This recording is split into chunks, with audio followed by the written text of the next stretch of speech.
Okay, so this video is going to talk about the economic zone. Hope you can see me. I don't know if you can. Guess you can. But this is about the entertainment. Excuse me. Let's start this again. This video is about Tacoma's entertainment district idea that they've been pushing.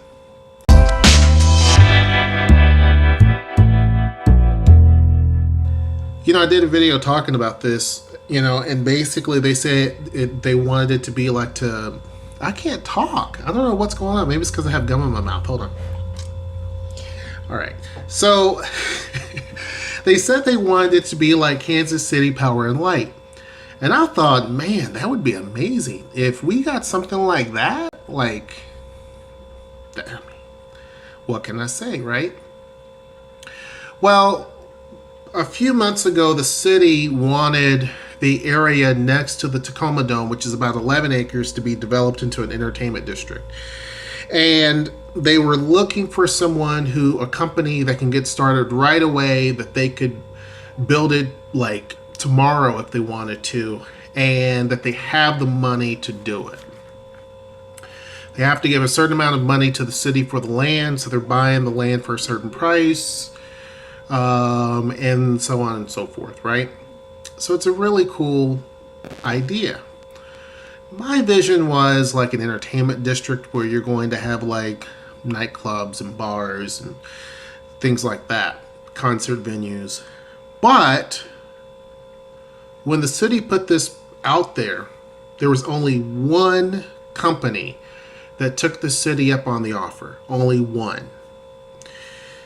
Now, here is my take on it. Now, I think that the land is going for $8 million, so it's basically $1 million an acre almost. A little less than that. It's 11 acres, so it's less than that. But for downtown Tacoma, that's not really that bad, to be honest with you. So one company said that they were interested, and it's called TopGolf. Now, when I heard today in the newspaper that it was TopGolf, I'm like, really, bruh? Like, really? Golf? So I sat here and I was like, really? That all that potential on a golf putting range? Like, this is stupid. Like, I'm thinking the only demographic, and no offense, that they're going to be targeting is going to be mostly non-people of color. So mostly white people, right? That's what you think about when you think of golf. But this is not the case. Because when I looked a little bit more into the company, I was a little bit surprised. Like, it's actually a true entertainment destination. So there's a lot of cities that have TopGolf. Actually, Indianapolis and Fishers, they have a TopGolf. Albuquerque, New Mexico is getting one. There's loads of cities throughout the entire country that have a TopGolf facility. And literally, it is a golf theme park, kind of.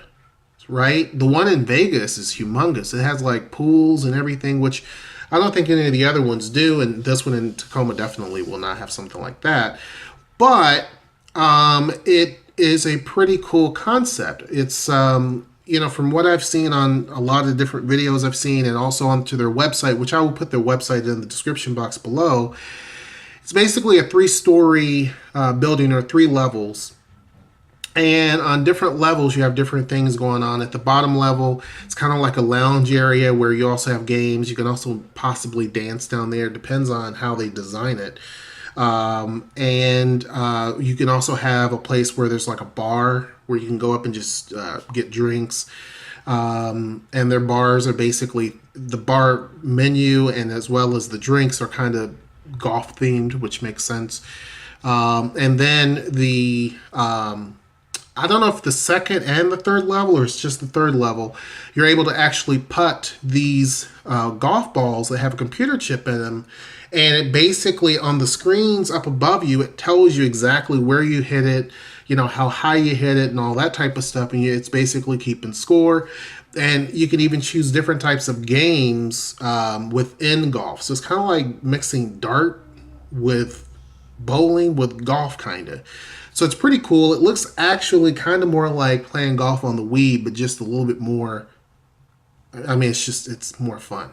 The actual holes are pretty big, and they light up, and they are synced to the music, and so it's a really, really festive atmosphere. I saw one where the employees are dancing every time a song comes on, and it seems really, really, really, really cool. So I basically had to take a step back and say, okay, actually, this TopGolf, there's not one in the entire state of Washington, right? You'll find them in Oregon. There's one that's in Hillsboro, which is outside of Portland. Find them in California, but Washington's the only. In Washington State, there's not one, right? So putting it in Tacoma, right downtown, is a really smart thing, actually. And it's smart for the company because they're not going to find this much land for that price anywhere in the Puget Sound, in pretty close proximity to Seattle.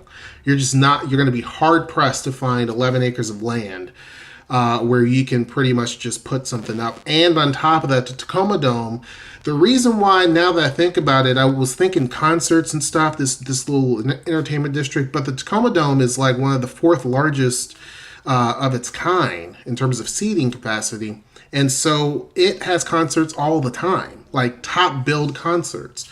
Because mainly Key Arena is not that good, but they're fixing up Key Arena to actually host hockey as well as basketball, professional hockey and professional basketball. So when that facility gets shut down, it's perfect time for the Tacoma Dome to take advantage of that and really crank out a lot of shows. Also, the Tacoma Dome is going through a huge renovation.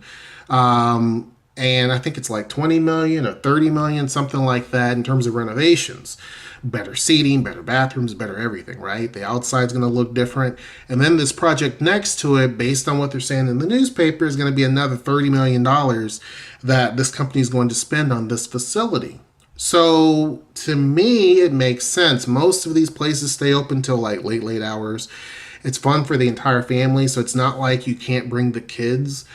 Because you can. I assume on the lower level, like the second level, you probably can bring kids. I assume the top level is for those 21 and up. And so, yeah, there's food, there's drinks, there's golf, there's music. So to me, it makes a lot of sense. And you don't have to be a professional based on what people are saying. You don't have to be someone that golfs all the time or have to have any sort of equipment or anything like that. It's actually there for you.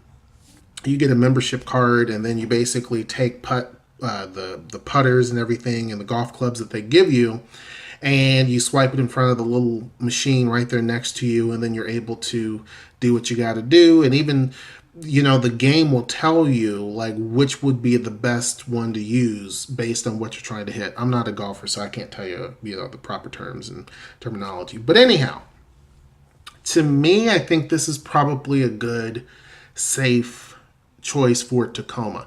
There's not one being so close to Seattle. I think this would be a really good hit. No pun intended. I think it would really be a good thing because a lot of the folks in Seattle look for something to do, and Tacoma is it's becoming a strong sports city as well. And so I think that close to such a big city that doesn't have anything close to something like this is a huge win for Tacoma. The company is enthusiastic about it, saying that they have been hoping to get into Tacoma or into this market somewhere. Again, this wouldn't work too well in Bellevue or Seattle because where are you going to find the land? And Everett, it probably could work there, but again, you're away from the population center. There's more people down in Tacoma than there is up in Everett. And so it just makes a whole lot of sense. You're close to Olympia, so people from Olympia can drive up, and that's 30 miles. People from Seattle can drive down, which is another 30 miles. So no matter where you go, and even in Bellevue, which is still not that far away from Tacoma, it could be a destination zone. So I see this as a huge win. It's right there by the Tacoma Dome district. People can take the link to get there, which is great. You can take the Sounder train from Seattle to get there, which is great. So to me, I think this is it wasn't what I was expecting, but it's not something that I'm displeased with either. After I looked up the company and looked at what they do and kind of what's going on, it's actually a pretty cool thing. Even Noelle likes it. Of course, any place that's going to serve the Bloody Marys with the piece of bacon in it and all that stuff, she's going to like. But anyhow, I think it's going to be a great thing. I'm looking forward to it. The city has to approve it. I think they probably will. It makes a lot of sense. You couple this along with McMenamin's, which is opening up their the Elks Lodge, which is coming very soon. You have two different parts of downtown that now have entertainment in it.